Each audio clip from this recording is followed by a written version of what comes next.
Hey again everybody, so here I'm going to show you guys my grow setup where I'm starting to make a lot of different seedlings at home, getting them ready to be kind of stronger and bigger. That way when they get put outside they grow and they produce whatever vegetable I'm trying to make a lot quicker. If you start them outside it can take a lot longer, especially being up in Massachusetts. Our climate is always pretty temperate. It's always pretty cold and sort of rainy in the first couple of months of the spring. So you want to be careful about planting things outside. More about that later and what happens to seeds.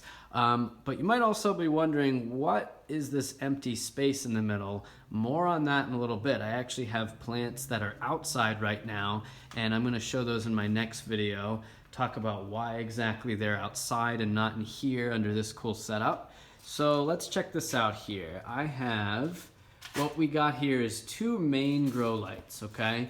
Now these ones are pretty good because what they do is they provide a good amount of light, but it's not too hot. So you can get a lot of your little baby plants kind of growing without getting too warm and scorched, because you don't want the leaves to get too scorched.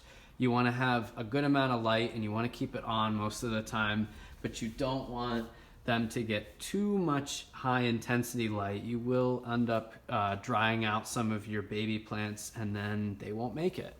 But what I do have on the left and the right here is I have really higher intensity lights, and they're about a foot away from these plants under here.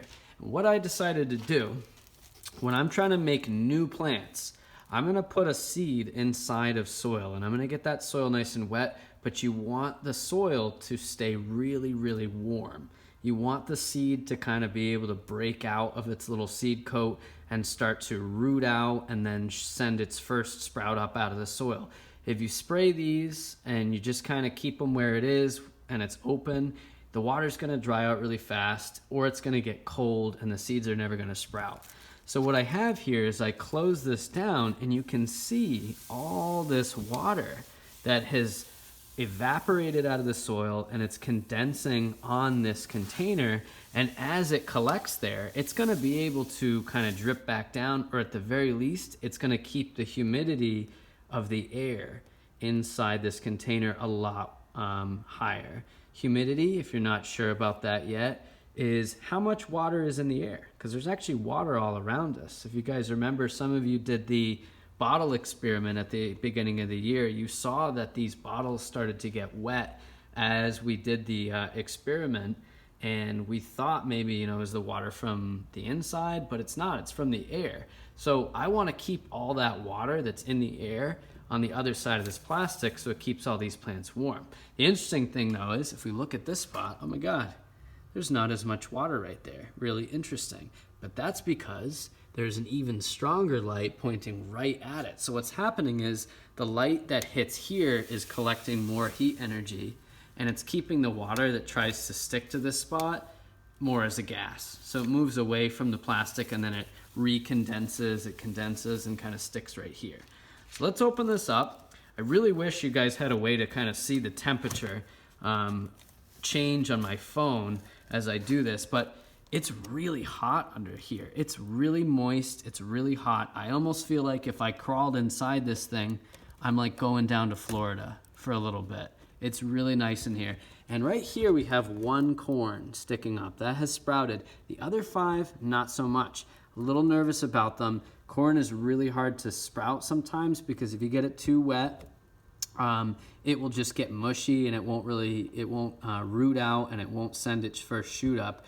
And a lot of the times it's really hard to get rid of little organisms, living things that are in soil when you buy soil, when you make soil. So what happens is if that seed gets too wet and it gets soft but it doesn't start to grow, it's food. It is a huge piece of dinner for anything that's living in there. And what you'll find is you'll take the seed out. If you squeeze on it, you'll see these tiny little white worms kind of squishing out of it. And these are called nematodes. Pretty cool little organism. They're found all over the earth, even in our Antarctica, which is pretty cool. And but they can be a real pain when you're trying to sprout your seeds. So you got to keep it nice and warm. You got to get your seeds to start going up first. I have in the back here, we got some romaine lettuce. which is also really hard to sprout. Lettuce loves to get eaten for whatever reason. Squirrels and stuff will dig it out, which I think is weird because lettuce seeds are really small, and I feel like they'd be more likely to eat, you know, I don't know, watermelon seeds and stuff like that. But hey, you learn something new all the time when you're doing this stuff. And you guys can probably see there's water dripping down onto my phone, so I gotta be careful I don't break my phone here. That'd be very Mr. W-like to try and make this video and then break my phone on the second one. So I'm gonna close this down. I wanna make sure there's a nice seal because we don't want to let too much of that water escape. I'm probably gonna water this again pretty soon because this one right here is getting kind of dry. I think there are Roma tomatoes sprouting in that one, but I'll have to check on that. Let's check over here. Let's see if anything's sprouted yet over here. There are little tiny things sprouting, but most of that stuff is actually seeds that have found their way into the soil that I've made. It's really kind of remarkable. Some seeds can last for thousands of years without ever sprouting, and then one day they'll just sprout because you give them just the right habitat for them to do so. So a lot of these little tiny plants that are sprouting, I'm gonna pull those out pretty soon because you don't want them to take any nutrients away from the soil from whatever you're trying to sprout here. But this is another batch of things that are very difficult to sprout. We have peppers, we have watermelons, we have, I think, a couple tomatoes. We have stuff that, oh, and eggplants right up front. We have stuff that are, you know, it takes a little while. It takes some love and care to get those going. So on my next video, I'm gonna show you guys the plants that have already sprouted. A lot of them were in my classroom before we had to head home for a little while, and you guys might have seen them. Some of you might have watered them. Some of them are a lot bigger now, and I'm excited to show you guys what they're starting to look like. As always, stay healthy, stay safe, and I miss you guys a lot, and hopefully we can all see each other in person again soon.